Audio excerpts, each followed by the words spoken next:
was waiting for the foghorn to get it. The Maple Leafs are on the podium next with the 23rd pick. Go ahead, Jason. I just want to say something real quick, and it is personal. So Glenn Sanders there, I work with him personally in Nashville. He's a 2-time cancer survivor, been on the tour for over 20 years, spent tons and tons of nights away from home, battled the disease, came back to retire on the podium at the NHL draft. Our last one like this. I love you, Glenn. I love the family. Congratulations. Oh, we like that. And listen, those are the quiet heroes on these teams. When they're hoisting the Stanley Cup, the players always want to look, and the management types always want to look to the scouts and say they're the guys who are jumping arena to arena, town to town, doing all the dirty work. It's nice that these teams appreciate the hard work that goes into it, because there are a lot of nights away from home. You saw Anaheim honor Glenn Cochran before. He was a wonderful guy from the Kelowna area and a guy who made you laugh every time you saw him. So it's nice to see these people being honored. All right, well, we do have a little bit of breaking news. Apparently there is a trade coming, so don't go anywhere. The Toronto Maple Leafs are on the podium, apparently are making a trade. We'll wait for the official announcement. We're going to wait for that foghorn. If I had one more coffee, I was going to it had me jump in the last time. But the Leafs are on the podium. They have no second and no third round pick. And last year, of course, they kind of went on left field and took Easton Cowan 28th overall, someone we didn't have really rated that high. However, early returns have been fantastic. OHL MVP, playoff MVP, and now Brad Treliving, the GM of the Leafs, seems to be doing some work and shuffling around and perhaps moving this 23rd overall pick. Well, it's a long way to go to the 4th round from the 1st round. And so, yes, you would appreciate a player here at 23, but if you're getting a couple more bullets to add to the chamber by moving back and offering it to someone who wants that pick, then by all means, go ahead and do it. There's Reed Mitchell looking on and Brad Treliving. It sounds like he's done his work, and it's just a matter of now the central registry as we had before the earlier trade. Are you ever nervous, Chuck, when you're making a deal that something's going to go wrong that you just didn't anticipate? We saw obviously the whole situation in Ottawa blow up with the player dealt who had a no move clause, and there's so many no move clause and no trade clauses now. It's hard sometimes to work with other teams not knowing necessarily what you're getting into. Especially on the draft floor, when you don't have a lot of time, you may be talking about something, someone can throw something at you at the last minute. You're trying to sort through the contract and the cap hit, what clauses they may have in the contract. So certainly at this time on the floor, it can be a little bit more stressful. But the Ottawa situation is a pretty rare situation. Yeah, no, absolutely. Those things shouldn't happen. Have you ever made a deal and then you sort of talk to someone else and go, oh, no, let's get rid of the deal? Well, hold on a second. Hold that thought, because here we are. Some breaking news here with pick 23.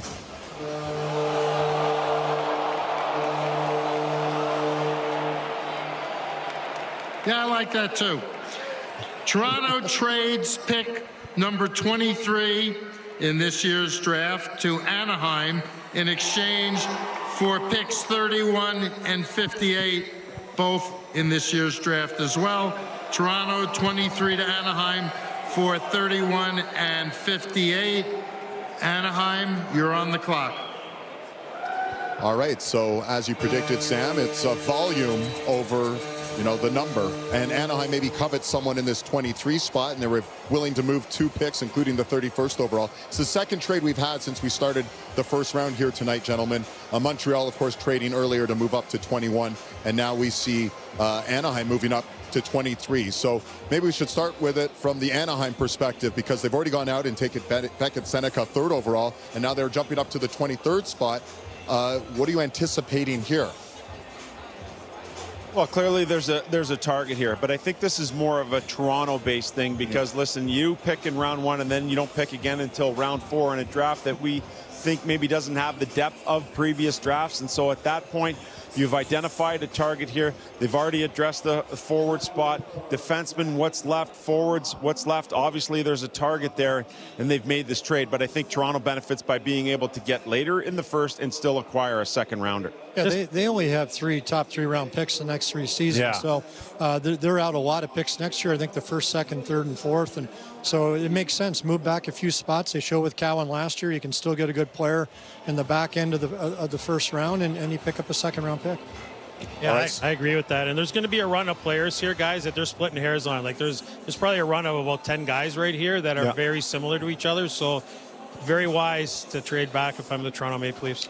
All right, so we'll wait to hear from Brad Treliving with the 31st overall pick. But meanwhile, it's the Anaheim Ducks to make their second selection. And again, they've missed the playoffs the last 6 years. That's the longest stretch in team history. So clearly maybe they've identified someone here that maybe they would have got at 31, but clearly they now can assure themselves of getting here at 23. The Ducks are about to take to the podium. Let's hear what they have to say.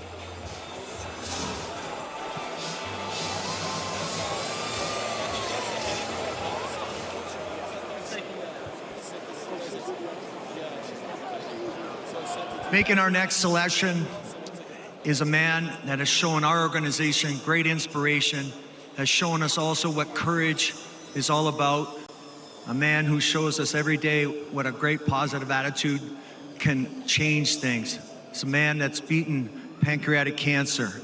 Making our selection is Sudarshan Maharaj.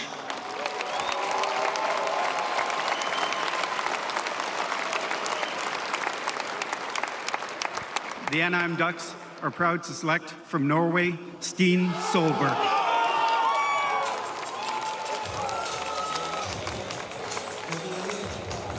What a night for Norway, right?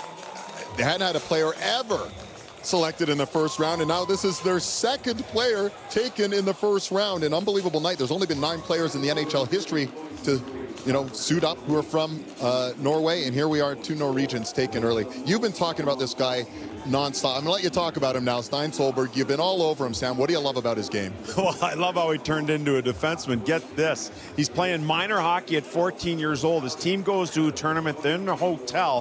One of his teammates pees in the bathtub.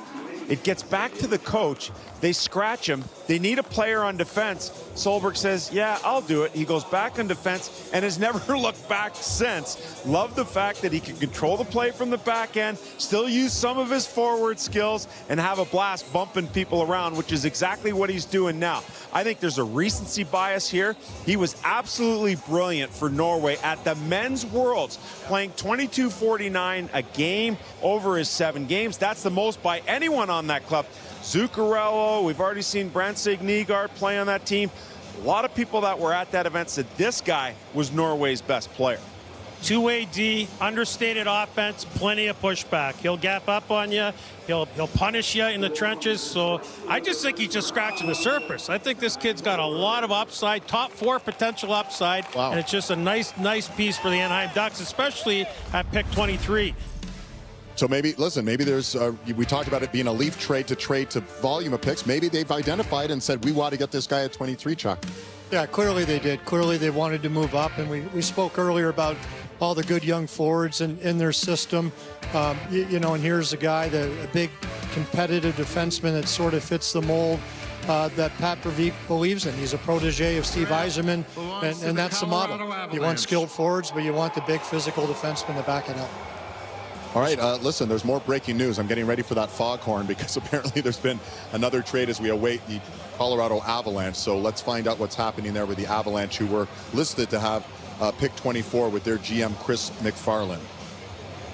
Oh, okay, well, we're holding off, but we do think there's another trade in the works, Sam. Well, Colorado's in a similar space to Toronto. They didn't pick again until the 4th round, and so looking here maybe to slide back and acquire extra assets. All right, let's find out.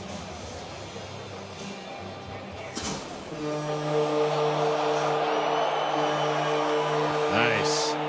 We're getting good use out of that. Colorado trades pick number 24 in this year's draft to Utah for picks number 38 and 71 in this year's draft, and the New York Rangers' 2nd-round pick in 2025, which was previously acquired by Utah. So Colorado trades 24 this year's draft to Utah for 38 and 71, and the Rangers' 2nd-round pick in 2025, which Utah previously acquired. Utah, you are on the clock. Wow. All right, there was a lot to take in there, but at the end of the day, Utah, Bill Armstrong's making and baking and shaking right now because that's 3 picks he trades away. He's already picked up Iginla at 6, and we're going to hear from Tej in a matter of moments, along with his father, Jerome, who are going to join us on the set. But Utah moving up 3. What do you make of this, Chuck? Well, I think Utah, they can't use all their picks. You only get 50 contracts. They have 13 picks this year, 10 seconds and 7 thirds over the next 3 drafts. So they're very willing to move quantity for quality, to move up and try to get another impact player, move up into the first round. You're giving up some, a couple seconds and a third, but they got 100 of them, literally. Yeah. So, I mean, this makes sense. And on the opposite side, a team like Colorado, they've traded a lot of picks. So there's an opportunity to restock the cupboards here a little bit. All right, let's get back down onto the floor with Jeff Marek. Along with Stian Solberg, Sam Cosentino a couple of moments ago was telling the story about how you became a defenseman. How many times do you look back on that and just laugh to yourself? Of course, it's a really funny story. You always look back and just have a laugh sometime, do a little joke about it, but it's a funny story, so yeah. And that moment helped turn you into a first-round defenseman. And one of the things that we all know about you is you love to hit, very physical. Have you always been like that? Yeah. Come more with the years, but always like to play physical and really enjoy the physical part of the game. So I really enjoy using my body and play hard. Congratulations. Thank you. Elliot. Pat, first of all, beautiful introducing Sudarshan Maharaj to make that pick, and also the Sennecke family. What did you see in him to take him that high? Well, a lot of things, actually. Incredible skill, incredible vision and hockey sense. Plays with speed, and I think he's a kid that's going to be able to play any style of hockey game that's thrown out in the ice, and so that's why we look at them there. And why? And did you obviously felt you couldn't get Solberg where you got him? What did you like about him? Yeah, we didn't think we could get him, with our second pick, and so I didn't want to take a chance. And what we love about him is he's a throwback, and he's really a left side Radko Gudas. So that's how we saw him. A throwback, like a Verbeek. Thank you, Pat. There you go. You're welcome. Yeah, like a Verbeek, man. We'll see if he racks up, 600 goals and 2,000 penalty minutes. That's a tall order right there. But again, we're waiting for Utah to make their next selection. They get Iginla at 6. We'll be hearing from Teach Iginla in just a matter of moments. And here goes Bill Armstrong, the perfect hair. He looks like Superman, doesn't he? Looks like Superman to me. Hey, is this the time that we start to point out the matching suits again, fellas? Or? It is. This is getting a trend for Utah. Yeah, all right. Well, Utah's making a splash in this, their first ever draft. Let's hear what they have to say, their second pick tonight.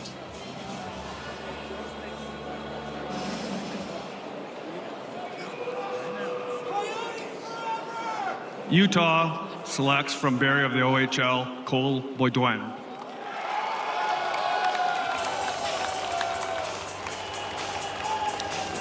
Another pick from the OHL, and Dad Eric likes that. Dad was drafted as well by Tampa back in 1998 in the 4th round, played in 53 NHL games, so a legacy. We see a lot of that. Fathers passing it on to their sons, and in a lot of the case, the mom's the great athlete in the family too. Yeah, it's pretty neat. When you come from athletic genes, it's easy to go ahead and make that pick because you know you're getting an athletic player, and that's what you're getting from Cole Beaudoin. But if I go back to last year, the Arizona at the time made 12 picks. One of them was 6 foot. The other 11 were 6'2" or bigger. Bill Armstrong appreciates size. He goes back to the well here. 6'2", 210 pounds. This guy is a beast. He is physically a beast. He'll go into the corners with 10 guys, come out with the puck, a couple of lunch bags as well. He's that kind of power in his game. Yeah, you look at what they're building there in Utah with some of their more, smaller skilled guys. They've really started to insulate them now with what they've been doing recently. It'll be interesting now, too, that the piggy bank is going to, open up for them to see what they can do in free agency to expedite the rebuild here. But people are worried about Cole Beaudoin's skating. I'm not worried about it in the least. He's not, he's not taller Cranston for people who are of that ilk. But I'm going to tell you this. This guy gets around. Boone Jenner plays in the National Hockey League with ease, and he's got character to boot. That's exactly what this guy is. Look at the legs on this guy. I mean, he is an absolute horse. What a great pick by Utah in this range. And the 5th player taken out of the Ontario Hockey League here in the 1st round thus far. And Utah, again, making a splash. You heard their owner when they were making the first pick. He's not there just to hang out. I think he's there to make a big, big impression. So we're 24 picks in. We await still 8 more picks. It's all about the family here. It's not just a player that gets drafted. It's the family gets drafted. And speaking of families, we'll have Iginla and Jarome Iginla coming up on the other side of this break. You're watching the draft. I was really hoping the Leafs would get that kid. Looked like a big, strong kid, big center. Big center. Pick up. Here we go. Let's go! Guys, come on! Go! Come on! Yeah! Go! My favorite It's a color. shame the Leafs couldn't have drafted him. Mom! Leave running Very behind. confident in the fact that The the guy they want to turbocharged draft is Volkswagen going to be Atlas. available at 31. So let's see what happens there. Let's see what happens. It'll be interesting. Volkswagen. If you're taking a trip with your friends, why pay for 4 hotel rooms to stay apart? Jurassic got drafted. Hello? When you could get one Airbnb Dean Letourneau and stay together. Get drafted already?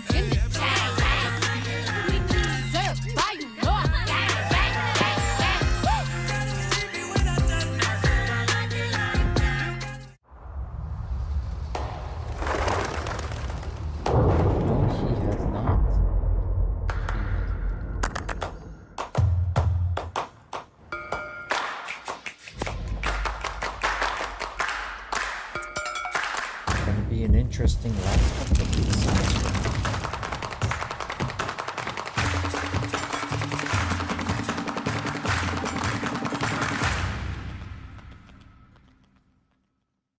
To the organizers, the fun seekers, we know planning a hangout can be messy. Getting everyone to agree on something and keeping plans on track feels impossible. What if there was a place that has something for everyone? A plan that turns into a great memory. The best part? No reservations required. Make it more than a great night out. Make it an epic one. Make the finish line your next destination. Find a track near you at OntarioRacing.ca. Welcome back to the Sphere in Vegas, the NHL Entry Draft, and a historic night for the Utah Hockey Club. That's what they're being called, at least for the first year, with their first ever draft pick, and that's Iginla. And I'm sure you know the man on the end there, Jarome Iginla, the Hall of Famer. Tej, we got to start with you, though, because it's your big night. Did you have any inkling, 6th overall Utah? Yeah, maybe a little bit. I knew there was a chance, but, you never know for sure until you hear your name. So, yeah, it was a surreal moment, unreal feeling. I want him to look at the move from Seattle to Kelowna. He really got an opportunity to play top-line minutes with a couple of really good players, Goysick, Crystal there. Tell me how it was that you were able to put up 47 goals, then go with Canada, put up 12 points there, going back to your start of your year in Kelowna. Yeah, I think right from the start, the Rockets welcomed me in, the management, the coaches, my teammates. We got a really good group there, so it was good for me, like you said, to get to play with those guys, Crystal, Goysick. I could name lots of guys, but yeah, and then going to the U18s was an unreal experience as well. So it's been a really fun year, and kind of culminates with this night, I guess. Jarome, how different is this experience for you compared to 1995 when a young Jarome Iginla, 11th overall to Dallas? Look at this. Look at the flashback. Your young dad here. Well, how different is this, Jarome? It's definitely different. It's really, really cool. And I was so nervous back then as a player, and but today I was so nervous. It was just like, but it's so cool, and obviously we feel very blessed. It's so cool. We're so happy for Tej. He's worked hard, but Kara and I. But yeah, wasn't a lot of talking. Around this morning, it was pretty quiet. Everyone, and pretty cool. Well, we're really happy for the Iginla family, and we know there's more on the way. Joe and Jade's a star, too. The whole family are a bunch of stars. It's kind of incredible story. So congratulations to you, Tej. We're really happy for you. Thank you very much. I really appreciate it. Well done, guys. All right, we're going to head back to the podium. Boston's on the clock with pick number 25, a spot they moved into with a trade, and they obviously coveted having a first-round pick here, and they're going to step to the podium to make that pick right now, officially. Again, Tej Iginla, the first ever pick of the Utah Hockey Club, and Jarome Iginla, the Hall of Famer. It's just a special time for all the families. Doesn't matter if you're in the Hall of Fame or not. This is a moment for you as a parent you just love. And that's what I loved about what Jerome did. He said, I'm going to sit with my family and I'm going to take this moment, and it only ever happens once. Rather than be up with Calgary at the table as an advisor there, he said, no, this is family time for me right now. I love that, and I'm so happy that they got to experience this night together. Yeah, and there's Cam Neely making the slow walk towards the podium. And we're waiting on the Boston Bruins. The pick is in. Let's hear what the Bruins are thinking at 25.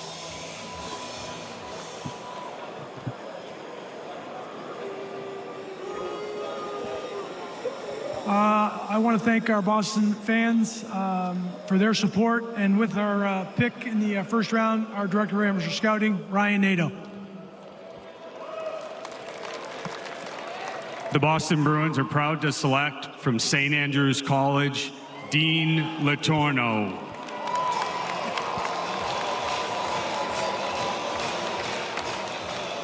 What about St. Andrews College? They just absolutely have become a factory of NHL players. So many good ones. Robert Thomas, Warren Fogle, and the latest in the group, of course, Dean Letourneau. And this man has size. 6'6", 214 pounds. He will fit in, I imagine, perfectly as a member of the Boston Bruins. He's a big rig. This is the 8th straight year for St. Andrews College, which is rare for an Ontario prep school. But they play against Shattuck St. Mary's, all the good U.S. college prep schools. You look at guys like Newhook, Fogle, you talked about getting all the way to the Stanley Cup final here with the Edmonton Oilers. But Letourneau directly out of St. Andrews will definitely help prop up that program. A guy who put up a massive number of points. And some were concerned, and he got grilled a lot about this at the Combine. Hey, why the high school route? You were dominant there. You were bigger than everybody. You could do whatever you wanted out there. He did that and more, and now he's going to get a chance to do it at the college level. Jason, he's a beefy player, and you heard that he got grilled, obviously. What do you make of Dean Letourneau now, a member of the Boston Bruins? Well, he's got potential to be a Wagyu steak kind of a prospect for the Boston Bruins. There's no question about it. I mean, look at him. He's a giant. There's no question. He's going to be going to BC. He's already entered school. He's going to start this fall. I think they fast-tracked him to get him going.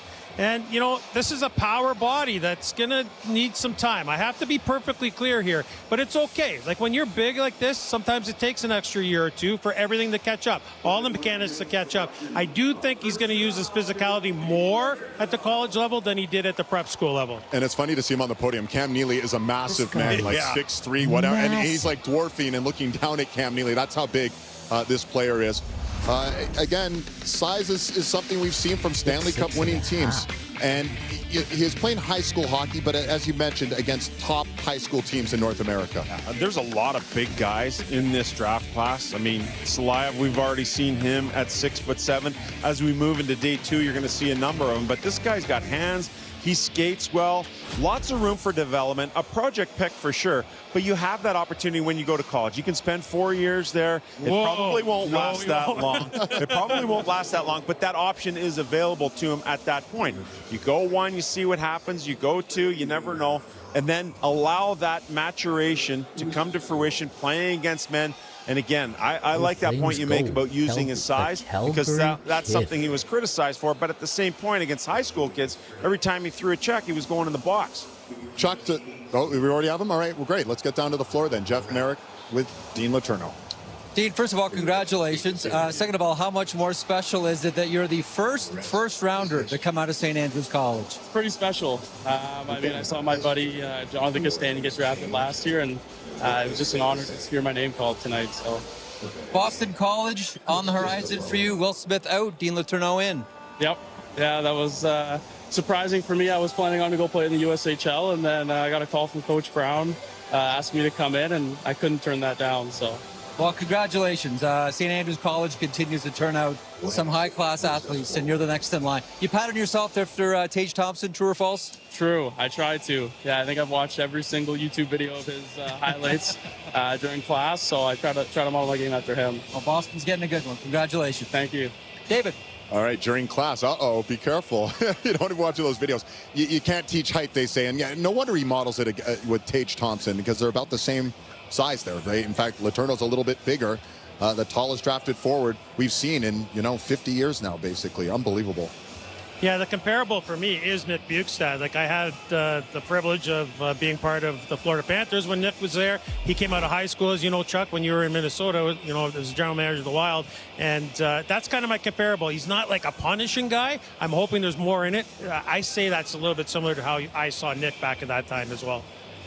Well, he's got size, obviously. He's going to need some time to develop. The Bruins are short up front. They do not have a lot of prospects. They don't have much through the middle of the ice. He's going to a good program in Boston College with Greg Brown. He'll have time to develop, and if he's got hands and he's got size, he'll have a chance. You know, it's interesting because I was in Muskegon at the beginning of April, and I saw Don Sweeney there, and I'm like, you're not picking until day 2, and like late on day 2, you could probably sleep in. He likes to get around and scout a lot, and I figured at that point, all right, the wheels start turning, Allmark, that should bring a first back. That's exactly what happened here, and they get an opportunity to draft this player. And maybe they like the idea of selecting 25th overall. They hit the jackpot with David Pastrnak exactly 10 years ago at number 25. I'm not saying Letourneau's going to be Pastrnak, but maybe there was a little bit of superstition there as well. The 25 picks worked out for us in the past. So Boston has their guy, the big boy, Dean Letourneau at 25, a big beefy player who's going to Beantown now. Meanwhile, LA, they are coming on for the 26th pick, Rob Blake, who's been in this role since April of 2017. All sorts of pressure, I imagine, the LA Kings are feeling after, you know, losing to Edmonton in back-to-back first rounds. And here they are. They traded the 21st pick to Montreal for 3 picks, including this one they're about to make at 26.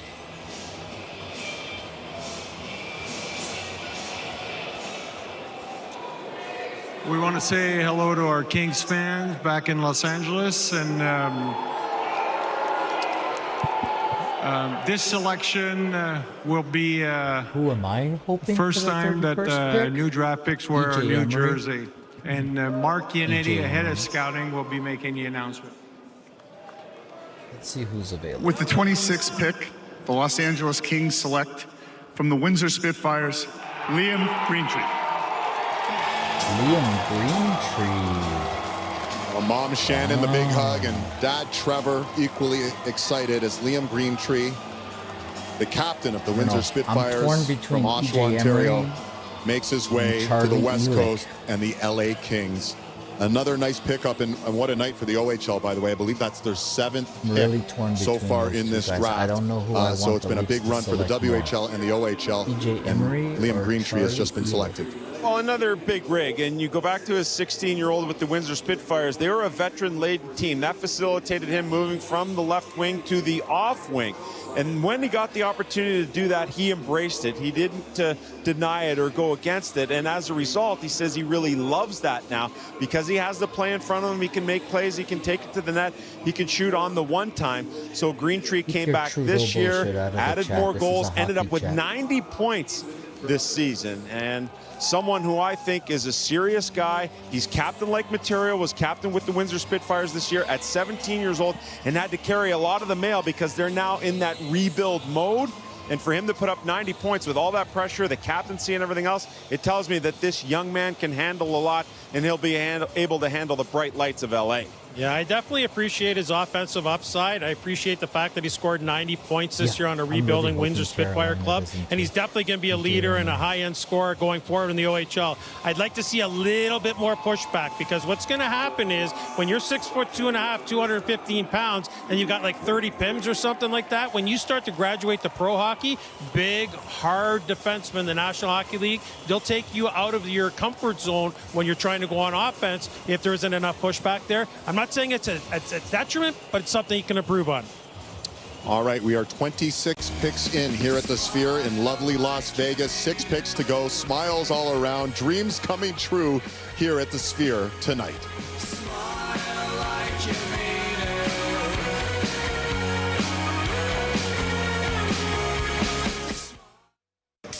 Twisted Tea fans love summer and the smooth, refreshing taste of Twisted Tea Hard Iced Tea. Made with real brewed tea and just the right kick of lemon flavor. But don't take our word for it. Ask our fans.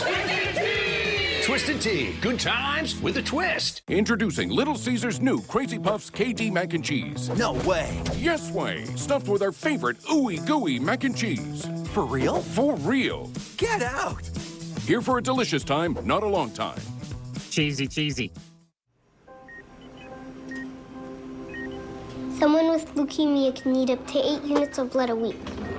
That's why we need donors every day. Thousands of new donors and registrants are needed each year to meet patient need. Join us today. That grimy film on your teeth. Dr. G? It's actually the buildup of plaque bacteria, which can cause cavities. Unlike other toothpastes, Crest Pro Health's antibacterial fluoride fights bacteria for 12 hours. It stops cavities before they start. Crest. Dad, where do bunnies live?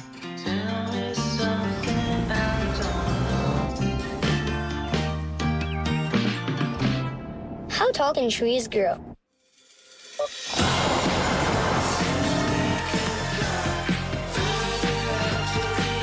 Where does the sun go at night? The all-new, fully redesigned 2025 Subaru Forester. Trust the real search engine. Where do babies come from? Hey, it's your gut instinct. Always one step ahead. I know what's up and who's up. So next time the game's on and it feels game-changing, bet your way with Betway. Unnecessary. This should be like snap, snap, snap, snap. That's why I like the second round better. Sorry, round I can't find the gate number from New York. Let's go, let's go, let's go. Should have gone to Specsavers. Get 2 pairs of glasses for only $99 in the Specsavers summer sale. They're really milking this, man. They're really milking this. Welcome back to Vegas and the 2024 NHL Draft alongside Liam Greentree of the Windsor Spitfires, the newest member of the Los Angeles Kings. In Windsor, you wear number 66. You think they'll let you wear that in the land of 99? Yeah, I don't think so. But no, I think I'll switch back to 6 or something with that. So we'll see. Listen, best of luck. The black and silver looks great on you. Those new jerseys are fine. Thank you so much. They look pretty good, yeah. All right, there he is, Liam Greentree at 26. 6 picks for the WHL, 6 picks for the OHL, and we're on to pick number 27. And Eric Tulsky, who has the interim tag removed, is now the GM of the Carolina Hurricanes, and he's shaking and baking. I believe there's a trade coming. Trade.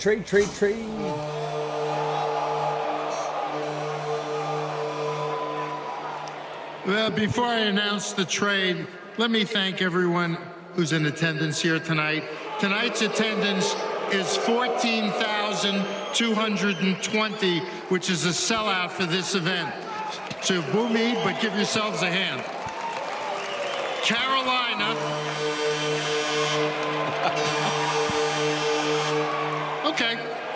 Carolina trades the 27th pick in this year's draft to Chicago for picks number 34 and 50.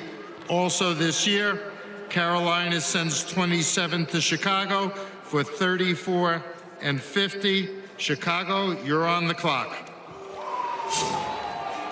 That foghorn gets me every time. Listen, Chicago and Kyle Davidson, no one has been busier than the Hawks GM, because now they're going to have a third pick in the first round as they trade 2 later round picks. They had 2 seconds, they had 2 thirds, they had picks to throw out and, you know, garner better players up higher, and they obviously have coveted someone. So Chicago is now on the clock for a third time in this draft, Chuck.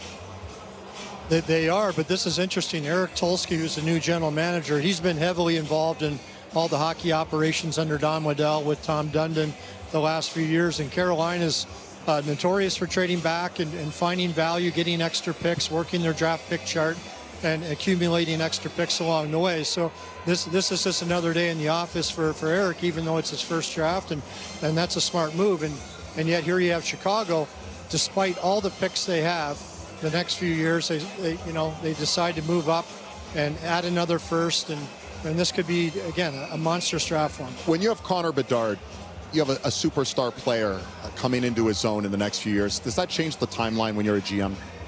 Well, it does, just because of Connor Bedard, but it's certainly going to put a little bit more pressure to surround him. When he comes out of his entry-level deal, you're going to want to re-sign him to a long deal. You want to show progress. But again, Chicago's a little bit like Utah. You can't use all your picks. So at some point, you may as well try to get quality, move up. If there's a guy you really like, move up and grab him. Again, the prototypical Carolina move for sure. But for Chicago, I think Connor Bedard is definitely responsible for Kyle Davidson and his crew here trying to speed things along in a hurry. But at some point, you can only build so many prospects. At some point, you can only have so many contracts. It'll be interesting for me to see what they do when we get to Monday, July 1st, free agency, and how quickly they want to surround Connor Bedard and insulate him for sure. So when you build draft capital, there's three different ways you can invest it. Obviously, you make the picks. That's one. Trade deadline, Chuck, you can start investing those picks to get, better, hopefully, if you're going to get your team over the hump in playoffs. Or this is the third strategy right here. You've accumulated a ton of draft capital. There's only so much room for all these prospects on the horizon. Let's go for the best possible player. 3 picks here in the first round. I actually like this strategy for Chicago based on volume.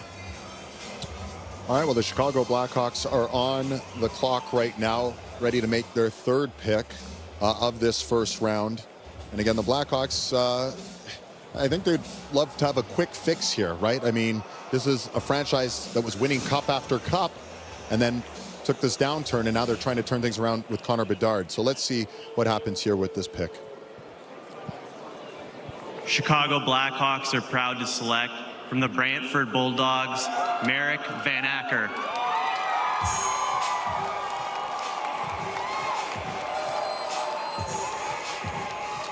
Marek Vanacker, torn labrum in his shoulder. He missed the combine, but he had a pretty prolific regular season in the OHL, playing through the pain, gentlemen.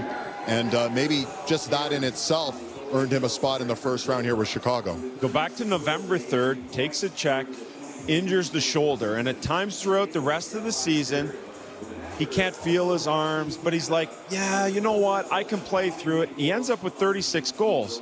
And so I asked him, I said, hey, if you didn't have the injury, could you have scored 50? And he looks at us in the combine, he says, no, I don't think so. And usually a young player like that, you say, oh yeah, I would have had 50, no problem. But he's very self-aware, and I love that about this player, that he said, yeah, I probably would have had a couple more. It hurt me, but it didn't completely take away my ability to go out and play hard, play heavy. A lot of details in this game, a lot of speed. You like the country background, picking watermelons and strawberries on the farm. Real good opportunity for him to continue to move forward, but it's going to be some time before that shoulder heals. Surely, as you like to say, Chuck and Books, that they would have done their due diligence on the medical. Well, I'm interested here to see him come up on stage. He's already out of the sling that he was in a month ago, so clearly there's some progress being made there. Listen, he went to the World Championships after Brantford were eliminated from playoffs. This kid, he answered the phone despite the fact that he was beat up a little bit, so tons of character. I love the farm story there, growing up in Delhi, Ontario, which is right by Brantford, halfway between Woodstock and Brantford in Ontario, working on the farm 12, 14, 16-hour days sometimes. And personality probably plays a role here as well. Michelle Mathot, Jeremy Pearl, 2 of our producers, they interview the players at the Combine, and they said, our favorite. They pointed him out as just such a, great EQ, as you said, self-awareness. So not just a hockey player, you're drafting a person as well. Here we're seeing the skill, guys, but Chuck, did you factor that in? You want the right personalities for the right chemistry on your team? Absolutely. You're looking at character. Personality is a part of it, but certainly somebody that fits well within a team, that gets along with his teammates and is willing to work hard, and that's all certainly a factor, but the skill's the biggest thing. You know what speaks to part of the character? I mean, the Greater Toronto Hockey League is one of the better developmental leagues in minor hockey in the world, and when you live outside of town, a lot of kids move into that Greater Toronto area to play their minor hockey, to play against the best, to play for the best teams. This guy bucked that trend. He said, you know what, I'm going to stay with Brantford, I'm going to stay at home, and I'm going to prove to everybody that if you want a good player, you're going to come and find me out there in Brantford. I don't need to go in and play for one of those top-level teams where they're paying the coaches all kinds of money. I'm going to stay right where I am. You're going to come and find me. Matt Turek did in the OHL, and now they've done it here in the National Hockey League with the Chicago Blackhawks. Let's head back down to the floor. Jeff. Alongside Marek Vanacker, newly minted Chicago Blackhawk, and the guys were just talking about some farm stories with you a couple of moments ago. What is the secret to picking watermelons properly? Yeah, I mean, there's nothing too special to it. It's kind of just a one-deal thing. Other than that, I mean, I help plant them and everything like that and help my uncle out, but yeah, there's nothing really to it. Okay, so your point production, oh, I love that shot. Your point production went from 16 to 82 this year. How did that happen? Yeah, I think just putting in a big summer, trusting the process, and my teammates and coaches helped me along the way. But yeah, just having that drive and, sticking with it. Thanks so much for joining us. Congratulations. Thank you so much. Let's get to Kyle Bukauskas with some Calgary Flames fans. Yes, Jeff, back up near the top of the sphere. So, Adam, first, why don't you tell us about who your traveling party is and where you're from? All right, this is my brother Logan, my brother Jared, and my dad Wayne, and we're from Lethbridge, Alberta. Beautiful. So what do you think of the experience here, the view from up top in this venue? Yeah, the view's amazing. The sphere's pretty cool. There's the screens all above you and all around are pretty insane. We're far back, but the view's really good still, so it's impressive. You guys were saying a week-long trip to Vegas. You guys are troopers. That's a long time to be in Vegas. Hey, so Parekh goes at 9 to your Flames, incredibly skilled defenseman. They're on the clock here now. What do you think of your team's work so far today? I'm really happy with it. I think we got a great defenseman in Parekh. Really excited to see what he can do for us in the future offensively, and then see how that goes. Great. Boys, great to see you. Enjoy the rest of your time in Sin City. Thank you so much. Thank you. David. You travel long and far to come to Vegas. It's a great venue to watch hockey at T-Mobile Arena, and it's a great venue to watch anything I've discovered here at the Sphere. I mean, my goodness, the scene behind us, I'm not even sure it does it justice on television, guys, but it's a pretty wild scene here. Oh, this is amazing. I mean, everything we thought it would be, it increased that by 10. Just amazing, amazing stuff to see how they're filling this Sphere, I guess you call it. Yeah, I guess we do call it Sphere. Crazy experience. Our best available, because you have the Calgary Flames ready to make another pick. Remember, they had Parekh down at 9. So what do you see as the best available here? Well, you look at Andrew Basha from Medicine Hat. That's not too far from Calgary. They surely would have had plenty of eyes on him. Igor Chernyshov is a player who's got some size at the forward position. That's always helpful. Hemming is a shooter. Maybe the second best shooter in this draft class. So definitely plenty of options for the Calgary Flames here. For the second time tonight, we hear from Craig Conroy and the Calgary Flames.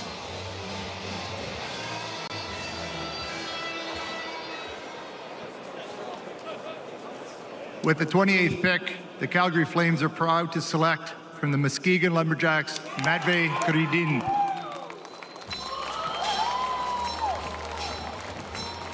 Matvei Gridin, a winger out of the USHL and University of Michigan commit as well.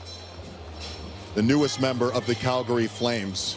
Wasn't right there on the best available list. Is this an outlier, or is this someone you guys have seen and like his game, Jason? Well, this is, again, an example of every list on the floor at this stage in this draft class is going to be different. Yes. I personally didn't have him in this range. The best way I can describe this kid, he lurks. He's not a play driver necessarily. He lets some other people around him kind of do a lot of the heavy lifting. When he gets the puck on his stick in scoring areas, he definitely finishes. But he's not a guy that, you know, stands out when you walk into the rink and he's going to transport it from his zone to the other zone. So, you know, for me personally, I had a lot of other players ahead of this player. This isn't the best available, but this is what Calgary like. He's a goal scorer on projection. Yeah, I feel the same way. He wasn't on my list at this point either. And when you watch him play, a lot of times you don't come away wowed until you look at the score sheet. 2 points, 3 points. You know, his point totals in the USHL this year really impressive at 83. 2023-24 USHL first team All-Star. He's got his teammate here, Waver, who's already been selected. So good day for the Muskegon Lumberjacks for sure. But again, a guy who really appreciates the point totals, and you can see that again watching him play. I like what you said about that, Boots. Not necessarily a play driver, but if he gets it on a stick, he is dangerous. Yeah, like it's give and go, get back to open space, and you know what? Give credit to his teammates and give credit to him to having the spatial awareness that if I give it to somebody and I go to open space, I'm going to get it back. So that's a skill set as well. I'm not, you know, playing it down at all. It's just this is a little bit. It's going to take him a little bit longer. He's going to be at Michigan at least 2 years. I think he goes back to the USHL next year for a year. That's my guess. And then it's going to be like a 3-year window before you see him in Calgary. And Chuck, you've been amazed at how much movement the Calgary Flames have had, especially in Craig Conroy's short term as the GM. It's been incredible. Craig's traded 7 quality veteran players in the last 12 months, and you know he's amassed just a haul of prospects, players, and picks, and obviously they're rebuilding here and working up to going into their new building in 2027. But it's impressive the number of assets they have here going forward. All right, and well, they've added one now in Gridin as well. Oh, all right, we're just figuring out our traffic. We can tell you that the Dallas Stars are next on the grid at pick 29. The Rangers, the Leafs, and the Flyers will close out the first round. So we await the pick from the Dallas Stars in a matter of moments. But let's get back down to the floor for Elliotte Friedman. All right, let's start with the first of your 2 first-rounders. Parek's a talker, confident guy. Was that what really got you into him? You know what? I mean, I think when you watch him, he just has the high hockey sense, making plays. Sometimes there's risk reward out there, but it seems like it works more in his favor than against him. So just to get that kind of skill and talent was exciting to be able to get him at 9. Now, tell us about Gridin, because our guys didn't know about him as much. You know what? Even just seeing him down at Dan Milstein's camp, high-end skill, scores, good shot, big, good hands, and all around just a solid player, but you can really see the high-end skill in him. Okay. You've been keeping us busy. Do we have to stay up late tonight? No, you can go to bed tonight, Elliotte. Thanks very much, Greg. Thanks for having me. All right, Elliotte is going to have an early bedtime here in Vegas. I doubt that. Although you guys have rounds 2 to 7 tomorrow, right? So early. We got a curfew imposed on you guys. Chuck, you're not working tomorrow, are you? You're not doing 2 to 7, are you? No. All right, well, we can go hit the tables then. With Elliotte. Yeah, with Elliotte. All right, so again, Gridin goes at 28 to Calgary. 29th is Dallas. They're on the clock in less than a minute. We'll hear about that. Craig Conroy, very busy in this draft. Kyle Davidson, very busy as well. And now the Dallas Stars. What do you say about Jim Nill, guys? The Jim Gregory GM of the Year award winner. This guy, it doesn't matter if they pick 29th, 39th, 49th. Look at what he's done. Rope Hintz, Heiskanen, of course, Ottinger and Robertson, all in 2017. Wyatt Johnston, a late pick in 2021. Why has he been so successful as a GM? He brought over Joe McDonnell with him from the Detroit Red Wings when he moved from Detroit to Dallas. And Joe McDonnell, Ontario-based scout, he's been around forever.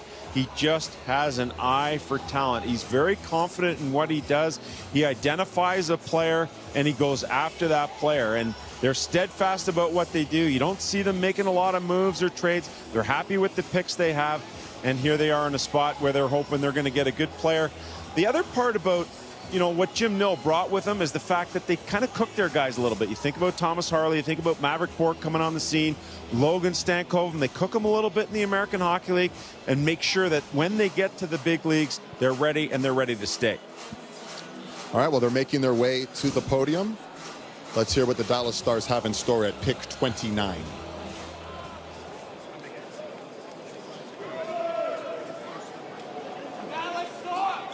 With the 29th selection, the Dallas Stars are proud to select from TPS Turku, Emil Hemming. Well, a happy belated birthday to Emil Hemming, who turned 18 yesterday, and now he can throw on the green and white of the Dallas Stars, and he looks pretty excited about the prospects of that. Played in Finland's top league. And slipped in some rankings. It was funny. I had to do a lot of prep to try and catch up to you and Jason here for this draft. And one of the things I saw in a few different write-ups, including some of what you guys had to say, is he slipped a little bit. Why is that? Well, I think he's a lot like Yzerman. He's probably the second best pure shooter that this draft class has to offer. And that's been his calling card since he was, 15 years old. He's playing with the under-16 team. He has 22 goals in 11 games. It continued to push him forward. Same thing at the under 20 and under 18 levels, just a little bit too good with his ability to score goals, and so he gets promoted to Liga. Obviously, things get a little bit harder when you're playing against men, but still was able to put up 11 points there and prove that he could play at a level with men. It'll be interesting to see how they round out the rest of his game, but you have to like the goal-scoring ability. Yeah, it's going to come down to skating for Emil. So his top attribute in his game, his element, if you will, is his release. So when he gets time and space, he can go bar down. There's no question about that. It's just that he's got to get quicker out of the blocks. He's definitely going to have to get quicker in transition, even to catch up with it off the puck, if you know what I mean. So it's just going to come down to speed, guys. He's going to have to buy in. He's kind of heavy set already. So the development crew in Dallas, they'll dig into him and get him back on track fitness-wise the way they want him. All right, there's the Dallas Stars at 29. 3 picks still to come, including the Maple Leafs at pick 31. Calgary Flames making some moves. Parek and Gridin, the newest members of the Flames. Flame Nation here in Vegas and enjoying it. Alberta bound. It's good to be Alberta bound. there's destiny about Horizon.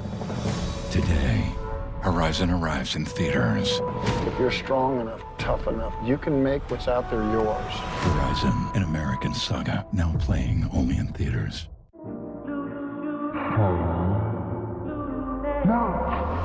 Mark! Dad, let's go to home.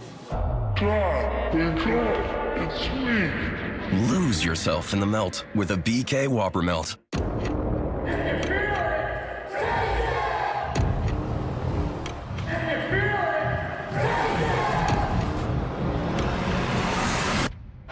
If you feel it,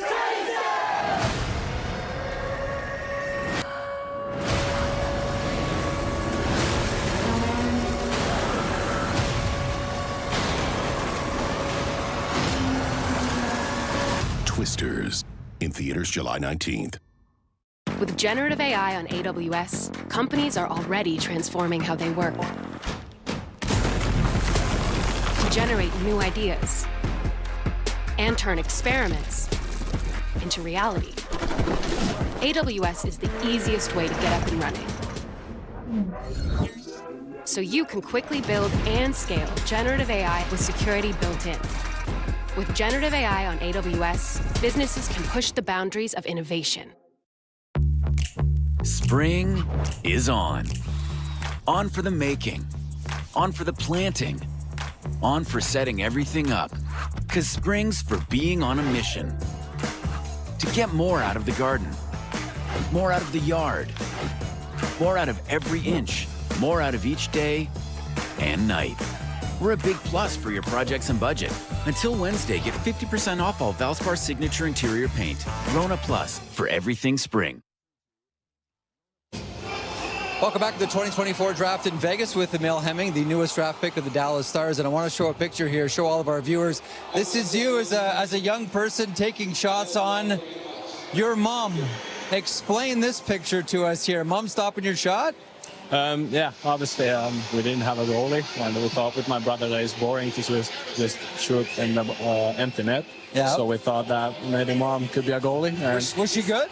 Yeah, she was okay. So, but I'm shocked that she was okay to be in the goal. So, yeah. I think that's awesome. Really quickly, how much of an influence? Oh, here's your younger brother, by the way, passing you pucks even before he knew how to skate. How much of an influence was Teemu Selanne on you? Obviously, he's a big influence on me. He knows my dad, and I know him a few years now. So, yeah, he helped me a lot. So, yeah. That's awesome. Congratulations. Thank you. David. It's amazing. Every single guy has a story. The mom, the dad, the stories of whether they're playing goal. We even saw Jerome Iginla line in net there with a young Teed shooting on him. It's pretty incredible, right? Like, that's the thing about the hockey community. The families get involved and really help this dream come true. Yeah, and it takes a lot to do it. I mean, you're not just talking about the finances, but the time commitment to play high-level hockey, the travel that goes along with that, the siblings that sometimes have to wait around for the sibling who's currently playing at that high level. I mean, it's a really difficult thing. The family has to be committed. Both parents, obviously, grandparents usually get involved, aunts and uncles, and of course, the sibling support is really helpful. All right, we're waiting on the Rangers. This is the owner of the Sphere, right? Of course, the owner of the New York Rangers, James Dolan. So thanks for having us here, James. Well, let's hear what the New York Rangers have in store at 30.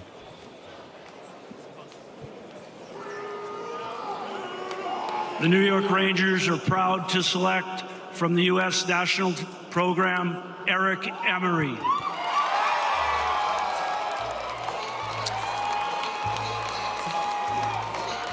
Big hugs for Eric Emery, 30th overall. His dad, Eric, played CFL football, so he might be familiar to some CFL fans. That was back in the 80s, and now his son finds his way into the NHL with a 30th pick, a North Dakota commit. Interviewed with 30 teams because he was an intriguing prospect because he did so well at the Combine. Fill us in on that, Sam. Oh, my gosh. This guy is an elite athlete. You're talking about the jumping both vertically and the long jump. Like crazy, the kind of numbers he was putting up well above everybody else. And the thing is, he's thin. Like, he's a wiry, strong guy. But I love the path he's taken here. He'll be the first black player to play at UND in 30 years. So you want to talk about taking a difficult path? Quincy Vaughn is the quarterback there. He's got a big name. EJ connected with Quincy Vaughn. Hey, what's it like? Is this a place that I'm going to like? Is it going to be welcoming to me? And without a doubt, Quincy Vaughn gave that endorsement. EJ Emery will go play there. And I love guys who take the path that takes them outside of their comfort zone. EJ Emery is doing that. He is a fine young man and one heck of an athlete. Okay, so I don't want to be the Debbie Downer here, but let's talk about the hockey for a second here. Okay. This guy is an absolute stud athlete, no question. The thing about it, guys, is that Siliev went 10, right? Defensive defenseman. We would all agree on that. Emery going here at 30, defensive defenseman for the most part as well. Hasn't scored a goal in a couple of years. His puck moving is average. So he's more like a boards and glass guy. If it's free, like he's going to go stick to stick, no problem there. He competes exceptionally hard, but there is not any offense here. So what you're banking on is a shutdown D who's going to kill penalties for you, and he's going to make life miserable on your opponent physically. But don't you have to wonder, Books, he had 6 assists at the under 18s, and maybe some of that recency bias looked to the Rangers, for example, and said maybe there is some offense here that's hidden or needs to be unearthed or that we can develop along the road. I have to think that would have played a part in it. Yeah, absolutely. I mean, you're always looking for that little caveat, right? You want that opportunity to pounce on something and say, yeah, I think he can do that. So, I mean, I was there. I didn't, I don't know how he got his points necessarily, but he didn't, you know, it's just not his MO. And there's nothing the matter with that. There's nothing the matter with that being him being that kind of player. I'm just telling you, this is what he's going to do, which is really valuable, especially during playoffs. And he'll close on you and he'll play physical, Chuck. And, you know, we want these guys. Absolutely. I mean, we see in the playoffs the number of big mobile defensemen, and that's what the game is, the ability to defend. You have to be able to make a good first pass as well, but you know, the size and the range is going to help, and that's the modern game. And Chuck, you mentioned coaching. Can you look at him in the combine and say, wow, this guy is head and shoulders above everyone else in certain different physical attributes? We can coach him to be a better player. Yeah, absolutely. And he's going to go to a good program here. Bradbury and North Dakota, and now the Rangers obviously have a good development program, and they've developed a lot of defensemen, even going back to guys like Brady Shea, another really good skating, long, lanky guy. So, you know, this is a good path for him. It's a good development path for him, and again, but players like that can skate, have that range, that is the modern game. And there are the numbers, the impressive numbers. And again, I get it, those aren't hockey numbers, but at least you see someone with the potential to do some great athletic things potentially on the ice as well. Fantastic athlete, no doubt. No doubt. All right, again, this is a little different for the Rangers. The last 7 years with their first round pick, they took a forward, and this time they're going with a defenseman. Less risk, obviously, at the 30th pick, and even less risk at the 31st pick, which is the Maple Leafs, who are on the board next. So any expectations here? Toronto had the 23rd pick. They trade down to the 31st pick to add a secondary pick as well in that deal with Anaheim. Any expectations here about what the Leafs might be looking at here as far as the best availables?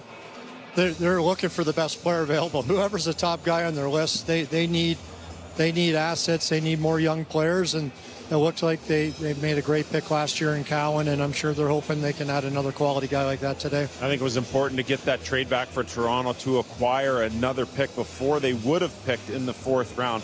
We saw Colorado do something similar. All right, so they're on the clock, still about a minute away for the Maple Leafs. And then, of course, to wrap things up will be the Philadelphia Flyers at 32. What about the Maple Leafs, guys? So much talk has not really been about the draft, but about the future of Mitch Marner. How difficult is it for them to navigate this situation? You have this all-star player. There's all sorts of consternation from, you know, some of the fan base or the media or whomever, stirring up sort of these thoughts that maybe Mitch Marner can't go on and they're not going to sign him to an extension in Toronto. How does this play out? Well, if he's looking at signing long-term, it's got to be somewhere in that Nylander range. I don't think it gets to the Matthews range, or else Toronto's going to be in a similar situation that it's been in for the last 8 years with this core 4 group of players. So, you know, you have John Tavares coming off the books. That should free up some money if they want to go down that road to re-sign Marner. But it's going to be a tough negotiation. Darren Ferris is not necessarily an easy guy to work with when he knows he's got a player in a position to get to that UFA mark. And quite frankly, Marner holds all the cards here. So it'll be more his decision maybe than Toronto's. Chuck? Yeah, I think, first of all, you got to tune out the outside noise. You have to, if you want to re-sign him, you got to try. If you don't think so, then you have to work with the Marner family to probably try to trade him prior to the trade deadline. Obviously, the earlier the better. I don't think you want this to go into the season one way or the other. But as Sam just alluded, you very well may.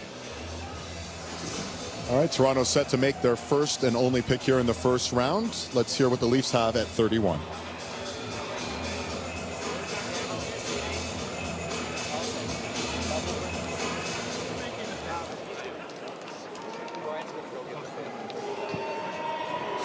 Toronto selects from the Oshawa Generals, Ben Danford.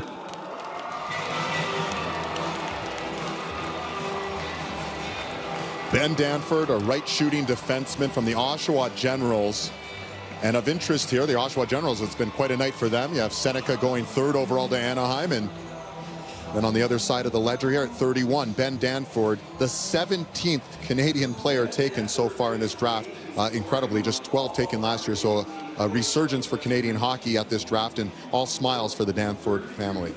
I think this is a guy who is going to wear a letter for you in the future, but I also think this is a guy that's probably available to you a little bit later than where Toronto's picking. But when you don't have a ton of picks, you're not afforded that opportunity. So when you target a player, you have to get him when your picks are limited. Danford is clearly a target for them, a shot blocker, one of the best defensive defensemen in the Ontario Hockey League. They do a coaches poll there where they see vote on players who they think are proficient in various areas. So best shot blocker, best defensive player. He finished top 3 in those categories. He is all of that, but he is also character plus.